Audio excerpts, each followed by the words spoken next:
3월달은 축복의 달입니다. 3월달은 무슨 달? 축복의 달. 우리가 3월달 예배를 드리면서 모든 예배의 목적이 축복의 달로 예배를 드렸습니다. 첫 주에는 관계의 축복을 얻자 그랬습니다. 또 둘째 주는 이웃의 축복, 이웃 축복으로 예배를 드렸어요. 하나님과의 관계를 세우고 이웃에게 하나님의 사랑을 나눠주는 그런 축복의 주인공들 되시기를 예수님의 이름으로 축원합니다. 지난주에는 영성 축복이라고 하는 말씀입니다. 그래서 오늘 유수진 청년이 큐티를 참 잘했어요. 이 큐티를 제가 받아서 주부에다가 실으려고 해요. 정말 너무 잘했어요.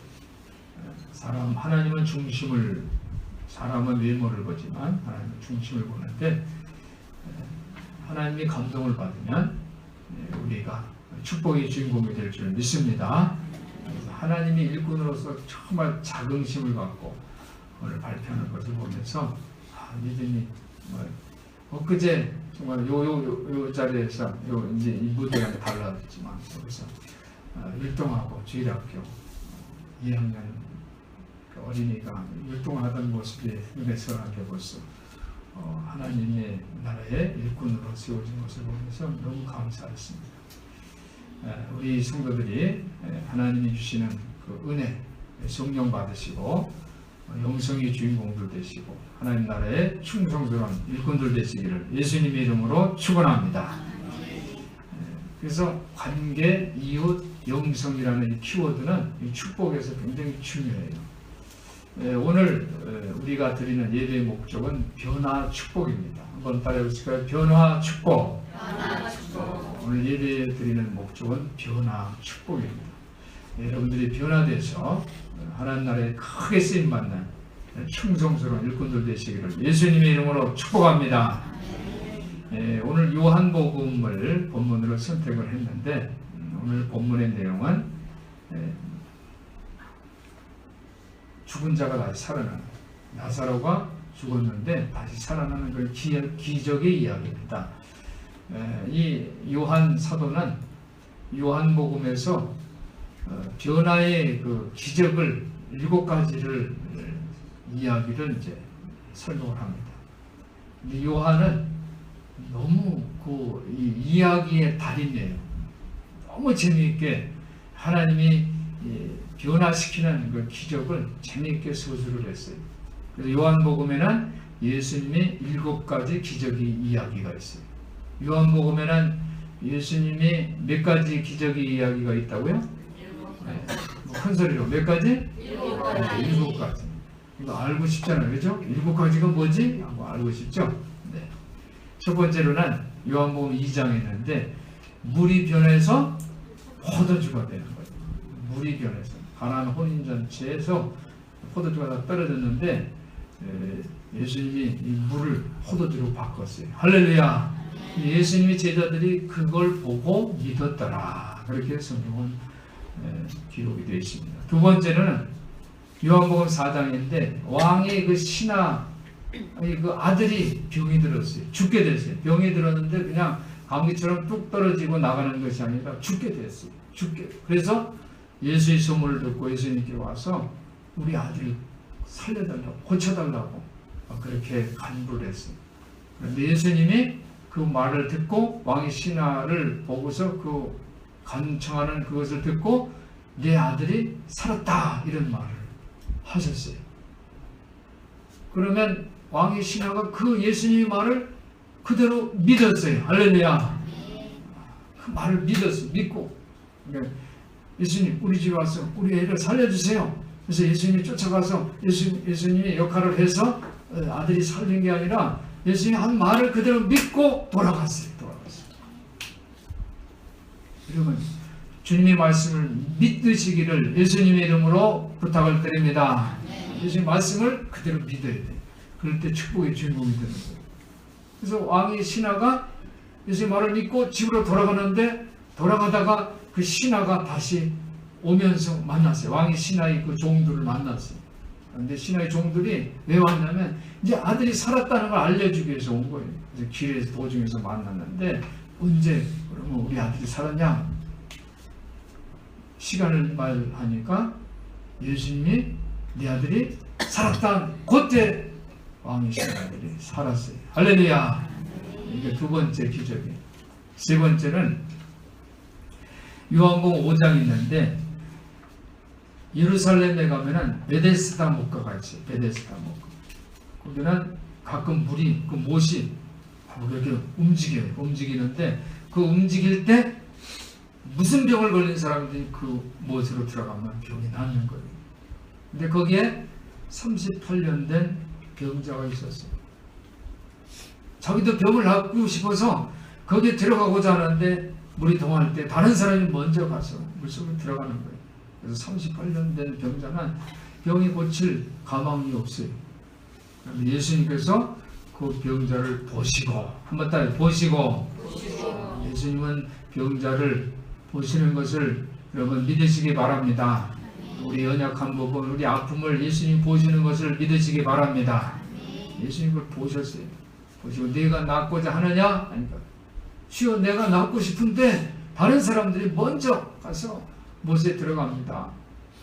그랬더니 예수님이 그 38년 된 환자를 향해서 자리를 들고 일어나라, 걸어가라 그랬어요. 그때 그 38년 된 병자가 고쳐진 것을 믿으시기 바랍니다. 이것이 세 번째 기적입니다. 그 네 번째 기적은 오병이어의 기적이에요. 오병이어. 근데 이 오병이어의 기적도 예수님께서 큰 무리가 예수님에게 오는 것을 보셨다고 했어요. 큰 무리가 예수님께 나왔어요. 근데 그들은 배가 고파요. 예수님이 오병이어를 가지고 이 5천 명이 넘는 이 큰 무리 군족을 먹이신 것을 믿으시기 바랍니다. 그래서 이 네 번째 기적을 요한은 설명을 했습니다. 그리고 다섯 번째는 요한복음 6장인데 예수님이 갈릴리 바다를 걸어가셨어요. 할렐루야. 이 기적이에요. 예수님이 갈릴리 바다를 걸어가요. 어떻게 걸어갔냐면 이 갈릴리 바다에 이 예수님이 제자들이 배를 타고서 하는데 막 바람이 불고 풍랑이고 막 힘들어요. 막 두려움에 쌓였는데 예수님이 그 바다 위로 걸어오시는 거예요. 그래서 요한은 설명을 했어요. 우리 정기현 안수 집사 오늘 기도할 때 세월호 얘기를 했는데 거기는 뭐 엄청나게 물살이 빠른 곳이에요. 그 배가 가라앉았어요. 엄청나게 무거워요. 뭐 6,700톤인가. 화물칸까지 하면 10,000톤이 넘는다고 해요. 그게 수면이 올라왔어요. 할렐루야. 정말 우리나라에 기적이 일어났어요. 영원히 거기서 올라올 수가 없는 그런 상황이었는데 이렇게 올라왔어요. 예수님이 물 위로 걸으신 것은 기적이에요. 예수님이 물 위에 걸어오시니까 제자들이 바람 풍랑이 불고 두려움에 쌓였는데 예수님 물 위로 걸어오시면서 평화가 임한 줄 믿으시기 바랍니다. 두려움이 변해서 평화를 입은 그런 기적을 요한은 다섯 번째 예수님이 기적이다 이렇게 요한복음에 기록을 했습니다. 여섯 번째는 요한복음 9장인데 예루살렘에서 소경을 고쳤어요. 예루살렘에서 보니까 소경이 있는데 날 때부터 소경이에요. 날 때부터. 사람들이 그 사람을 보면서 참 어떻게 인생이 있나. 그냥 어떻게 실수로 잘못해서 눈을 다친 것도 아니고 어떻게 태어날 때부터 소경이냐. 그러면 사람들이 그 소경을 향해서 뭐라고 그랬어요. 이 사람이 왜 소경이 됐을까? 이건 부모 잘못이냐? 그래서 그 인생이 참 비참해요. 누구한테 말할 수도 없어요. 참 비참한 인생이에요. 그런데 예수님이 이 소경의 눈을 고쳐주신 것을 믿으시기 바랍니다. 인생을 어떻게, 내 인생은 뭐 누구한테 설명할 수가 없어. 이건 부모 탓인지 뭐인지 해석을 할 수가 없어. 그런데 예수님이 그 인생을 어떻게 해석해 주는지 알아요? 이것은 부모 잘못이 아니라 하나님께 영광을 돌리기 위함이다 그랬어요. 할렐루야. 그러니까 인생이 아무리 내가 힘들고 고달프다 그래도 그것을 창피하게 생각하고 절망하거나 그러지 마세요. 그것이 변해서 하나님께 영광이 되는 인생이 될 줄 분명히 믿으시기 바랍니다. 그래서 날 때부터 적용된 병자가 눈을 뜨는 것을 기적이다. 6번째 기적이다. 이렇게 요한 사도는 요한복음에 기록을 했습니다. 이제 마지막으로 7번째 기적이죠. 그 기적 무슨 기적일까요? 죽은 나사로가 살아나는 기적이에요. 그래서 이 요한은 이 예수님이 많은 일을, 엄청나게 많은 일을 했는데 이 7가지를 기적이다라고 요한복음에 기록을 한 거예요. 이 예수님이 그 변화의 축복의 그 이야기, 이 기적의 이야기 중 가장 으뜸되는 기적이 바로 죽은 나사로가 살린 이 기적이에요. 그런데 이 나사로가 다시 살아난 이 이야기에는 아주 중요한 등장인물들이 있어요. 예수님, 또 나사로, 그리고 마르다, 마리아. 즉 예수님과 나사로 가정의 관계. 저는 이 부분을 여러분들이 주목했으면 좋겠습니다. 나사로는 예수님 형제가 아니에요. 친구예요. 아주 친한 친구예요. 그런데 그 친구가 어느 정도 친구냐면 가족보다도 더 아주 친밀하고 가까운 예수님이 사랑하는 그런 가족이에요. 저는 이렇게 우리 성도들이 다 여러분들은 다 집 성도 다르고 집도 따로따로 살죠. 그렇죠? 이제 교회에서 만나는 거예요. 아까 서로 축복도 하고 서로 인사도 나눴지만 저는 그 관계가 더 예수님과 나사로 가정처럼 아주 친밀하고 가까운 관계가 되었으면 좋겠습니다. 오늘 그 이야기를 드리고 싶어요. 이 나사로 집안의 그 나사로와 그리고 마르다와 마리아는 아주 독특하고 적극적인 그 역할을 했어요. 예수님께 사랑받을 정도로 그렇게 고백을 합니다. 그렇죠? 우리가 그냥 아무나 그냥 사랑하는 게 아니잖아요. 예수님도 많은 사람들을 관계를 했지만 예수님이 많은 사람들은 그냥 불쌍히 여기고 기적을 베풀고 무리변에서 포도주가 되게 하고 또 소경을 고치고 했는데 예수님이 정말 마음에 인간적인 모습을 보이면서 사랑한 가족이 바로 나사로 가정입니다. 감정을 드러낼 정도로 사랑하는 가족. 우리 삶에도 이러한 인간적인 그 감정으로 가까운 이웃들을 많이 세우시기를 예수님의 이름으로 부탁을 드립니다.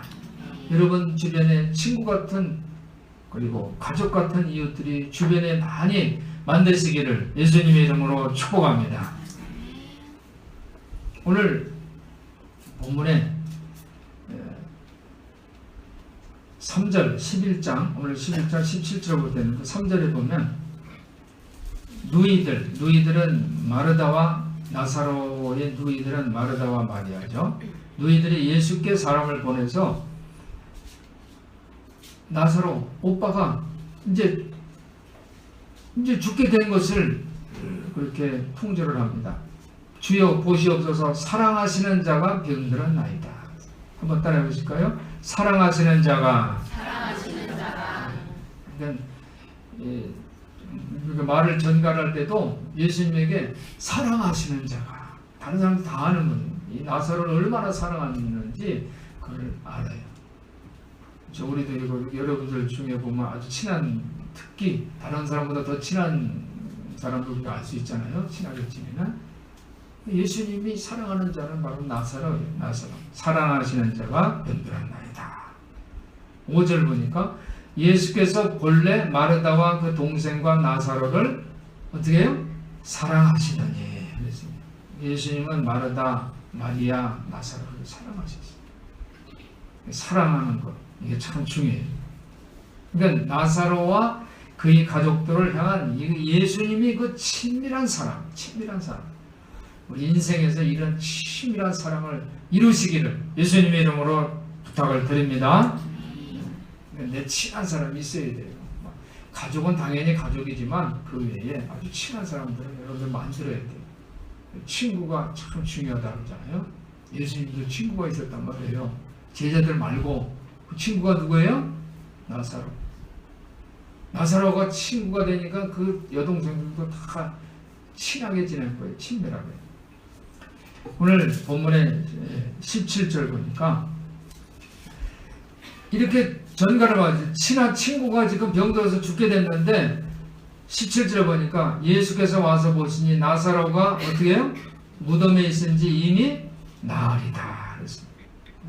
친한 친구가 병들었으면 어떻게 해요? 여러분 만약에 친한 친구가 병원에 입원해서 그럼 어떻게 해요? 그 즉시로 가죠? 예수님은 어떻게 했어요? 이미 죽은지 나으리라 그랬습니다. 늦게 가셨어요. 늦게. 내가 누구한테 무슨 말을 해요. 이것 좀 저쪽으로 옮겨놔라 예를 들면. 근데 그 말을 듣고 즉시로 해야지 기분 좋은데 즉시로 안 하면 어떻게 해요? 답답하죠? 아유 시키니 뭐예요? 내가 하고 말지. 그렇죠? 뭘 했으면 빨리 반응을 해야지 반응이 느리면 답답하잖아요. 특히 우리나라 사람들은 우리 민족은 급하죠? 빨리빨리 해야지 늦으면 확 뭐라고 그러잖아요. 오늘 예수님 모습을 보니까 답답해요. 친구가 죽게 됐는데 빨리 안 가고 죽은지 무덤에 있은지 이미 나흘이 돼서 예수님이 도착했습니까? 근데 이 부분이요 우리가 이를 보면서 답답하잖아요. 이야기를 들을 때. 그런데 이게 요한이 이야기를 너무 훌륭하게 탁월하게 잘하는 방법이에요. 지금 이 이야기 내용은 뭐예요? 나사로가 다시 살아난 거잖아요. 다시 살아났잖아요. 그런데 그 이야기 전개할 때 이렇게 답답한 거야. 근데 요한은 이야기를 아주 재미있게 하는 재주가 있는 거예요. 여러분 그런 성경을 보면서도 그런 그 이야기 스토리 전개 툴도 한번 이렇게 감상을 하면서 보면 이 성경이 정말 얼마나 이 성경이 잘 쓰여진 책인지 알 수가 있어요. 우리 지구상에서 가장 베스트셀러가 바로 성경이에요. 지난주에 제가 우리 집사람 강목사님과 함께 오랜만에 문화생활을 했어요. 영화를 봤어요. 영화를 봤는데 제목이 콩이에요. 콩 본 사람. 그러니까 본 사람은 한 사람 했는데 옆에도 그걸 같이 봤으니까 둘이 봤겠네.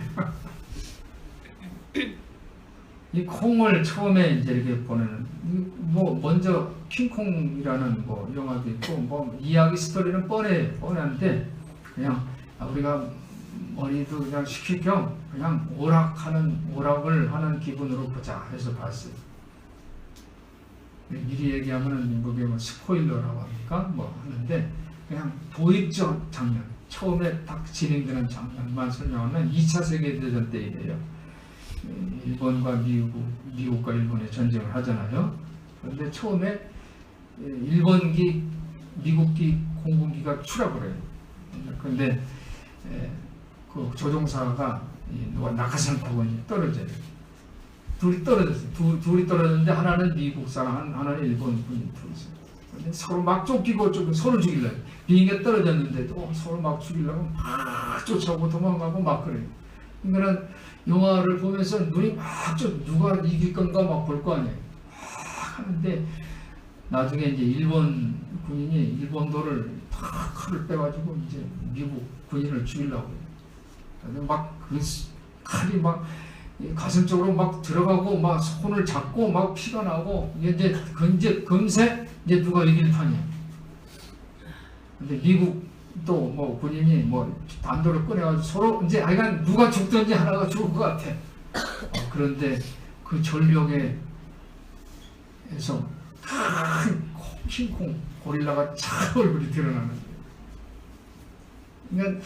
그러니까 제가 드리고 싶은 말은 그냥 처음에 그 영화가 시작되면서 막 쫓기면서 그걸 관중들이 그걸 막 쫓아가면서 보게 하는 그 툴이 참 재밌구나 그런 생각을 했어요. 딴 생각을 못하는 거예요. 잠깐 사이에 그것을 따라가게 하면서 이제 콩의 이야기를 이제 시작을 합니다. 참 매력이 있다라는 그런 생각을 해봤어요. 그런데 오늘 요한도 이 나사로를 살린 그 기적의 이야기를 할 때 이런 툴을 썼다는 거 아주 탁월하게. 예수님이 너무 늦게 오는 거야. 그러니까 사람들이 이 글을 읽으면서 이 이야기를 들으면서 답답할 거 아니에요. 예수님은 지금 앞에 기적들이 많았잖아요. 그죠? 물이 변해서 포도주가 되고 38년 된 환자도 살리고 소경도 뜨게 하고 무리를 걷고 이렇게 능력이 많으신 기적을 일으키는 예수님 왜 이렇게 늦게 가고 오실까? 이야기를 집중하는 거예요. 7번째 이 나사렛 이야기에게 집중시키려는 그런 툴을 요한은 보여주고 있습니다. 오늘 예수님은 나사로를 살리는 게 목적이 아니라 사실은 예수님은 목적지가 예루살렘이에요. 예루살렘으로 예수님은 가고 있어요. 오늘 7절 보니까요. 11장 7절 보면 그 후에 제자들에게 이르시되 유대로 다시 가자. 유대로 다시. 한번 따라해 보실까요? 유대로 다시 가자. 제자들에게 유대로 다시. 예수님이 목적지는 유대, 예루살렘이에요. 그런데 제자들이 뭐라고 대답을 해요? 그 다음에 대답하죠. 8절에 라삐요 방금도 유대인들이 돌로 치려 하였는데 또 그리로 가시려나이까. 유대에서 예수님이 거기에서 어떤 일이 벌어졌냐면 나는 하나님과 나는 하나다라고 그런 말씀을 해요. 그러니까 유대인들이 예수님 막 돌로 쳐서 이제 죽이려고 하고 어려움을 당했어요. 다시 거기서 나오신 거예요. 오늘 예수님이 늦은 이유가 뭐라고 그래요? 예수님이 늦은 이유. 예수님이 늦은 이유는 이 병은 죽을 병이 아니라 하나님께 영광을 돌릴 병이다. 하나님의 아들로 이를 인하여 영광을 얻게 하려 함이라. 근데 우리가 삶이 막 힘들고 어려워도 그것이 뭐예요? 실패가 아니에요. 그것 때문에 절망하지 마시기 바랍니다.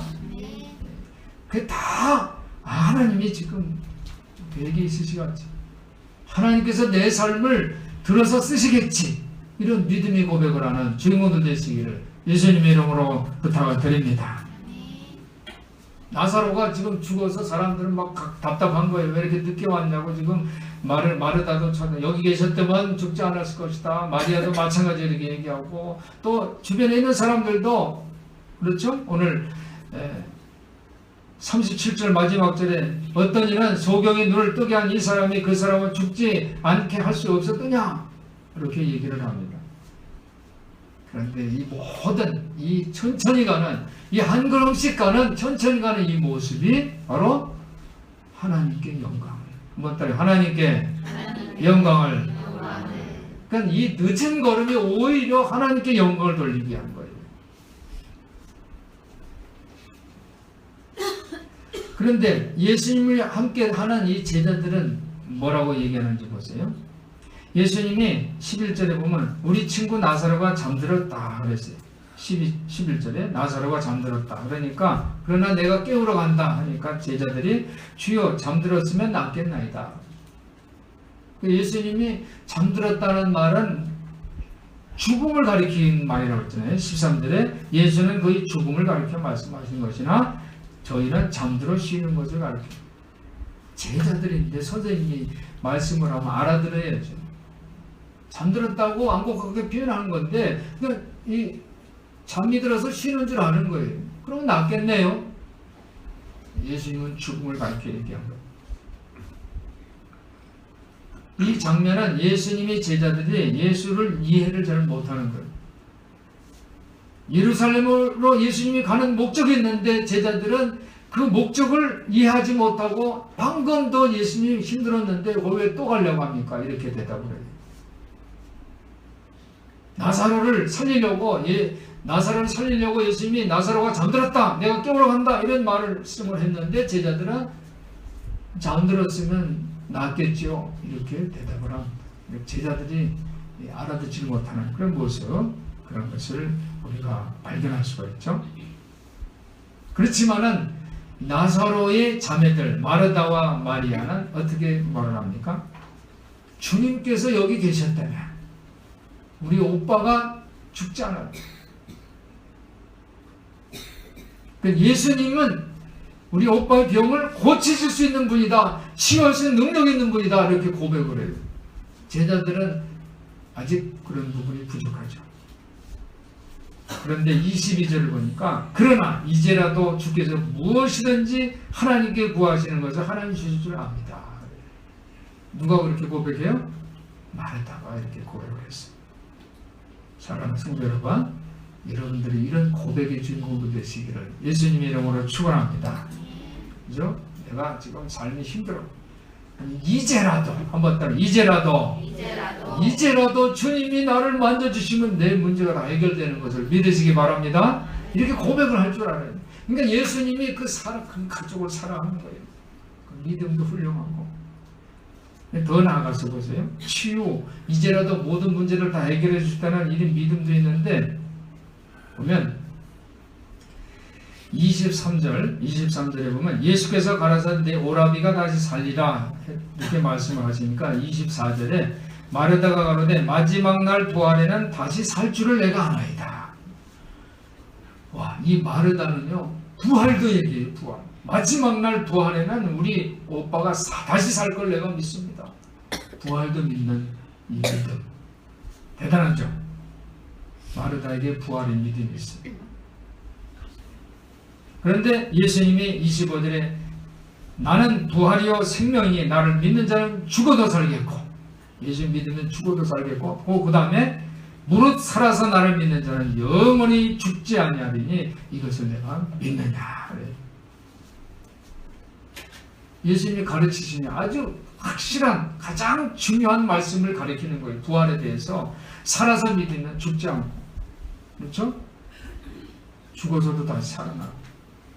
이런 부활의 이야기를 할 때 이 마르다가 뭐라고 고백을 합니까? 내가 믿나이다. 27절에 주는 그리스도시요 세상에 오시는 하나님의 아들이신 줄 내가 믿나이다. 이렇게 고백을 합니다.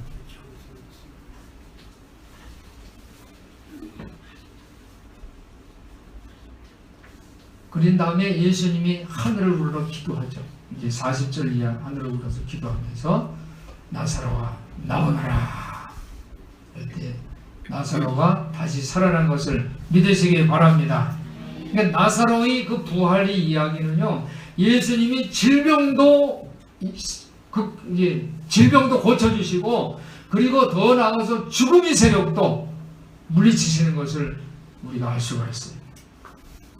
이런 질병을 고쳐주시고 죽음의 세력을 깨트리시는 이 예수님의 능력을 여러분 믿으시기를 바랍니다. 예수님이 어떻게 질병을 고쳐주시고 예수님이 어떻게 죽음의 세력을 깨트리시는 것을 여러분 이해하시기를 주님의 이름으로 축원합니다. 예수님이 어떻게 이것을 방법을 쓰십니까? 33절에 보니까 이 질병에 대해서 개인적으로 진지하게 받아들이세요. 33절 보면 예수께서 그 우는 것과 또 함께 온 유대인들이 우는 것을 보시고 그랬어요. 한번 따라해서 보시고. 예수님은 우리 우는 것을 보시는 것을 믿으시기 바랍니다. 예수님은 질병을 어떻게 고치시냐면 보세요. 우리 성도들이 어려운 사람들을 관심을 가지시기를 주님의 이름으로 부탁을 드립니다. 어려운 사람을 볼 줄 알아야 돼요. 이번에 세월호도 9명이 얼마나 정말 불쌍합니까? 3년 동안 그렇죠? 집에도 못 가고 있었어요. 그런 걸 우리 국민이 볼 줄 알아야 돼요. 돈이 얼마나 드는데 이렇게 얘기하면 안 돼요. 바꿔 생각해야지. 볼 줄 알아야 돼요. 보시고 한번 따라 보시고. 예수님 우리 우는 것을 보세요. 온 유대인들이 우는 것을 보세요. 보신 다음에 예수님은 어떤 마음을 가지시냐면 심령의 통분히 여기시고 민망히 여기셨다고 했어요. 예수님이 나는 다 할 수 있으니까 뭐 돈이 있으니까 갖다 주고 이게 아니라 개인적으로 그것을 느끼시는 거예요. 통분히 여기시고 민망히 여기시고. 할렐루야. 예수님 우리를 이렇게 사랑하시는 것을 여러분 믿으시기 바랍니다. 예수님 나를 개인적으로. 그러니까 사람들이 36절에 보니까 이에 유대인들이 말하되 보라 그를 어떻게 사랑하였는가 하며 사람들이 예수님이 그 사랑하는 이 나사로 가정을 나사로를 얼마나 사랑하는 것을 사람들이 알았어요. 예수님은 친구를 잃은 슬픔을 표현했어요. 그리고 죽음이 그 파괴적인 힘에 분노했어요.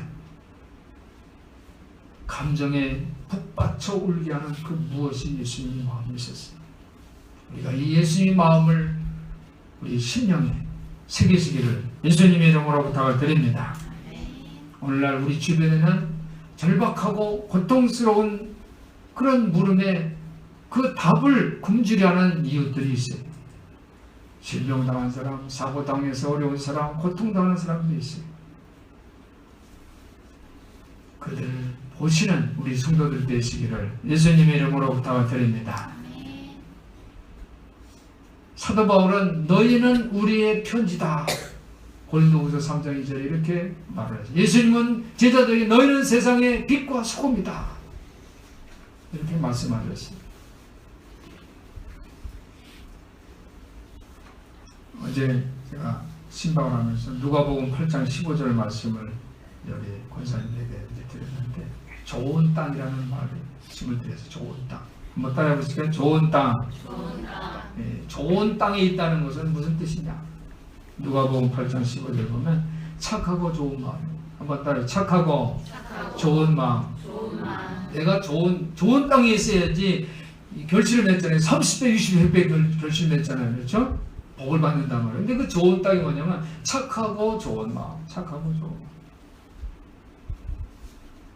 그리고 말씀을 붙들고 지키는, 말씀을 착하고 좋은 마음을 갖고 말씀을 붙들고 지키는, 그리고 인내로 결신하는 자가 좋은 땅이라고 했어요.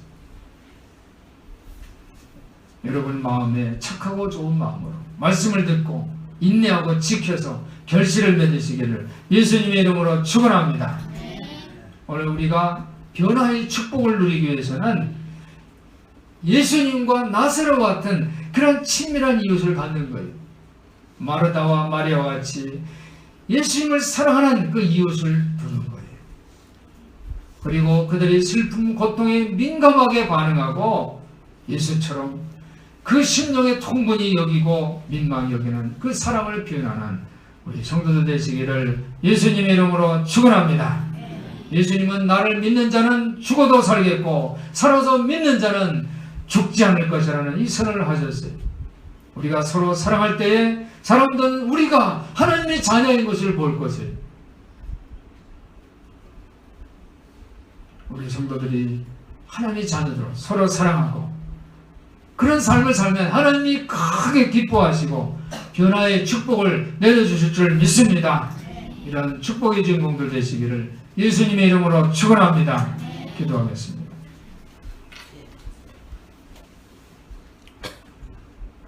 하나님이 우리를 보살펴 주시기에 우리는 그 무엇 하나 두려울 게 없습니다. 예수님이 우리의 친구가 되시기에 우리는 삶의 고독, 외로움 속에 또 절망하지 않습니다.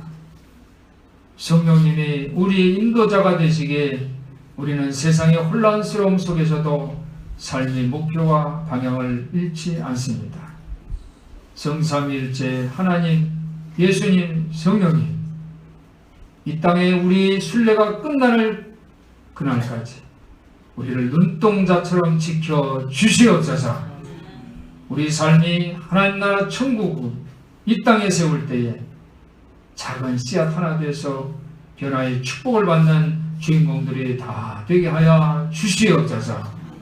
우리 주 예수 그리스도 이름으로 간절히 기도하옵나이다. 아멘.